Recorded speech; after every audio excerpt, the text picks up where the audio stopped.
was on the bathroom floor telling him I needed a hospital.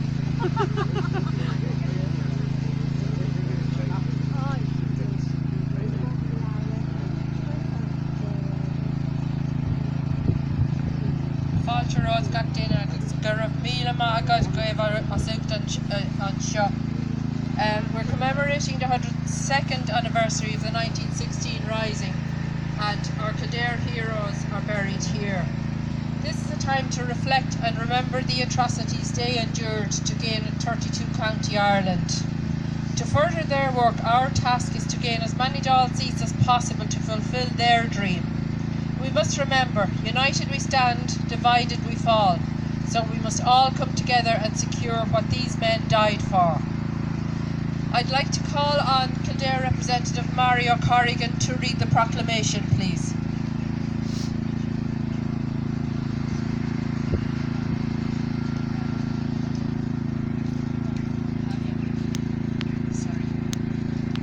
Sorry, I'll have to get back to the proclamation. Could I call on Peter, please, to lay the wreath on behalf of Kildare?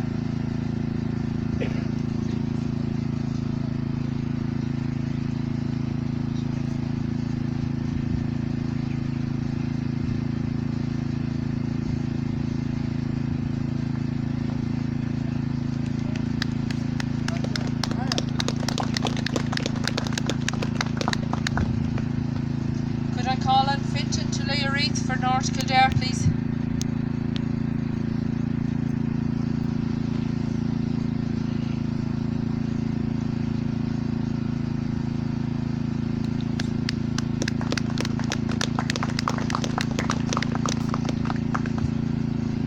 Jim will play a men now while the flags are being lowered.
To read the proclamation on behalf of Kildare County. Public na hÉireann, the provisional government of the Irish Republic to the people of Ireland. Irishmen and Irish women, in the name of God and of the dead generations from which she receives her old tradition of nationhood, Ireland, through us, summons her children to her flag and strikes for her freedom.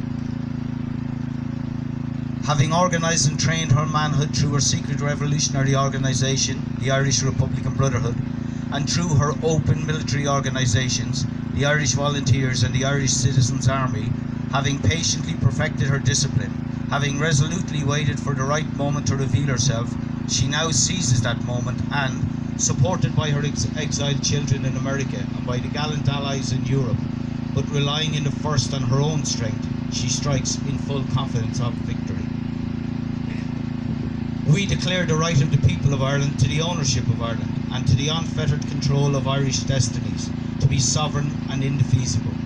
The long usurpation of that right by a foreign people and government has not extinguished the right, nor can it ever be extinguished except by the destruction of the Irish people. In every generation, the Irish people have asserted their right to national freedom and sovereignty. 6 times during the past 300 years they have asserted it in arms. Standing on that fundamental right and again asserting it in arms in the face of the world, we hereby proclaim the Irish Republic as a sovereign, independent state, and we pledge our lives and the lives of our comrades in arms to the cause of its freedom, of its welfare, and of its exaltation amongst the nations.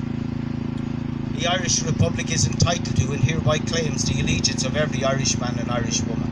The Republic guarantees religious and civil liberty, equal rights and equal opportunities of all its citizens, and declares its resolve to pursue the happiness and prosperity of the whole nation and of all its parts, cherishing all the children of the nation equally and oblivious of the differences carefully fostered by an alien government which have divided a minority in the past. Until our arms have brought the opportune moment for the establishment of a permanent national government, representative of the whole people of Ireland and elected by the suffrages of all her men and women, the provisional government hereby constituted will administer the civil and military affairs of the Republic in trust for the people. We place the cause of the Irish Republic under the protection of the Most High God, whose blessing we invoke upon our arms, and we pray that no one who serves that cause will dishonour it by cowardice, inhumanity or rapine. In this supreme hour, the Irish nation must, by its valour and discipline and by the readiness of its children to sacrifice themselves for the common good, prove itself worthy of the august destiny to which it is called. Signed on behalf of the Provisional Government, Thomas J. Clark, Sean McDermott, Thomas McDonough, P.H. Pearce, Eamon Cant, James Connolly, Joseph Plunkett.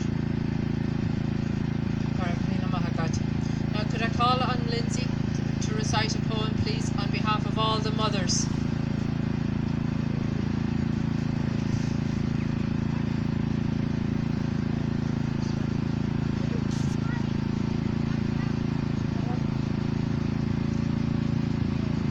Mother, poem by Patrick Henry Pearce. I do not grudge them, Lord, I do not grudge. My 2 strong sons that I have seen go out to break their strength and die. They and a few in bloody protest for a glorious thing. They shall be spoken of among their people. The generations shall remember them and call them blessed. But I will speak their names to my own hand in the long nights. The little names that were familiar once, rob my dead heart. Lord, thou art hard on others, we suffer in their coming and their going. And though I grudge them not, I weary of their own sorrow, and yet I have my joy. My sons were faithful, and they fought.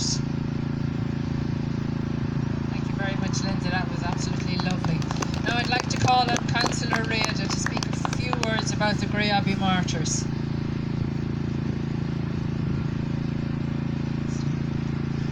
Forja, Falcha, and Scurimil Mahagiv, Avansha and you.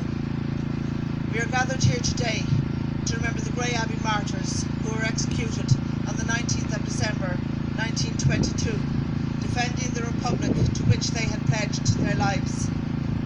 Their murder was the biggest single execution carried out during the Civil War, and the cruelty of the Free State that sentenced them to death has left lasting scars on our country and a dysfunctional political system where it doesn't matter whether your politics is right or left, it just matters what side you fought in the Civil War.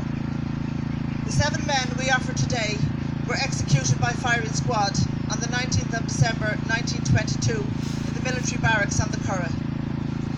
It was the biggest single official execution carried out during the Civil War. On the 30th of December, Free State troops set out from the Curragh on a raid for arms. They discovered Annie Moore, the owner of the farmhouse at Moores Bridge, in possession of a loaded revolver.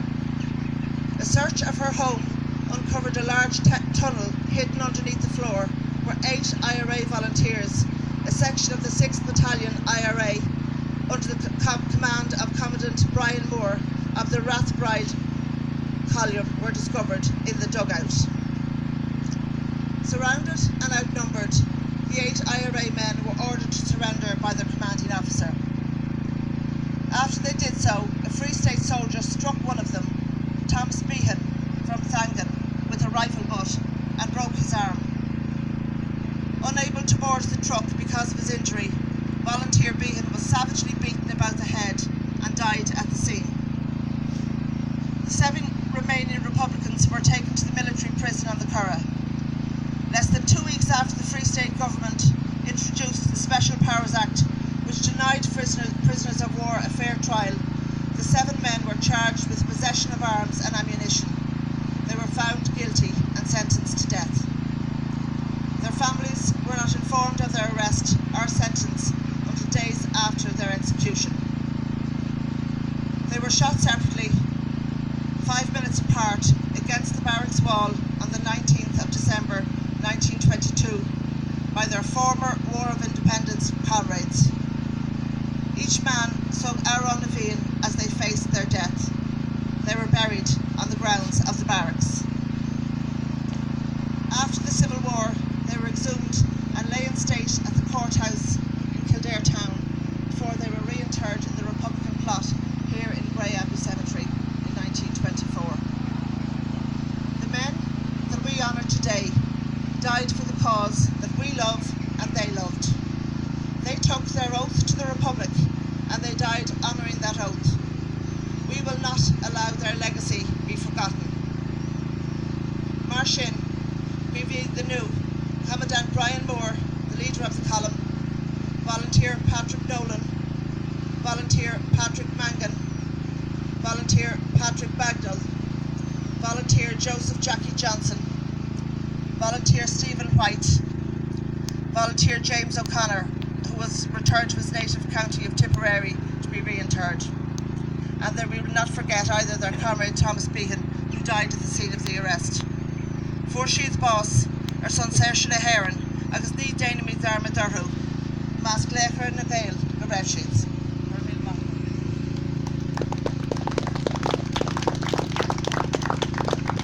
Curragh Macha, Reda. Now can I call on Andy Cross now to read the Roll of Honour?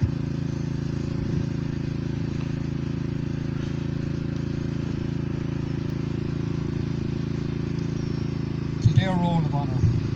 Patrick Bagnall, Kildare. Thomas Behan, Mangan. James Connor, Barra House, Athy. Frank Conroy, Kildare. Leo Dowling, Curragh. Thomas Dunn, Castledermot. Joseph Johnson, Kildare. James Lacey, Athy. Patrick Mangan, Kildare. Or Monks, Kildare. Brian Moore, Kildare. Patrick Nolan, Kildare. Eamon O'Neill, Naas. Anthony O'Reilly, Selbridge. Stephen White, Kildare. And more recently, Paddy Wright, Athy, and Mick Hall, Munster Evan. I'd also like to thank the family of Patrick Bagnall for attending today. Thank you.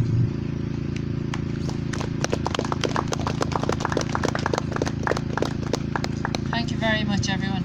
Jim will play the national anthem now. Thank you. And we're all going back to Top Nolan's then for a pint. Thank you.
Very much, everyone.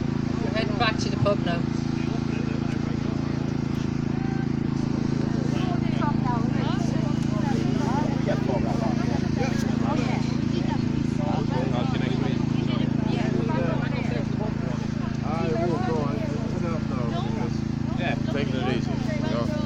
ahead, Mark.